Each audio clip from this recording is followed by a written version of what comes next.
আসসালামু আলাইকুম, কেমন আছেন সবাই? আজকে আমি আপনাদের মাঝে নিয়ে আসছি রেনাটা কোম্পানির রেনা লাইট ভেট। এটা খুবই একটি কার্যকর একটি প্রোডাক্ট। এটা এটা সকল গবাদি পশু পাখির ক্ষেত্রে এটা ব্যবহার করা যাইতে পারে। এটা খুবই একটি ভালো একটি রেজাল্ট দিবে আপনাদের।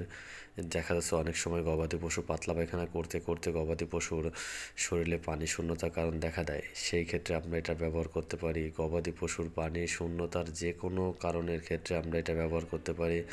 এটা খুবই খুবই কার্যকর একটি রেজাল্ট দিবে। এটা গবাদি পশুর একটি স্লাইন। আমরা চাইলে এটা হাঁস মুরগি পশু পাখির ক্ষেত্রে এটা ব্যবহার করতে পারি। এটা এটা এটা ব্যবহারের ক্ষেত্রে গবাদি পশুর যে কোনো ধরনের পানি শূন্যতার ঘাটতি পূরণ করবে। এটা চাইলে আপনার নিজেরাই ব্যবহার করে দেখতে পারেন। যদি ভিডিওটি ভালো লাগে অবশ্যই চ্যানেলটি সাবস্ক্রাইব করে রাখবেন এবং লাইক শেয়ার কমেন্ট করে নতুন নতুন ভিডিও পাইতে অবশ্যই পাশে থাকবেন।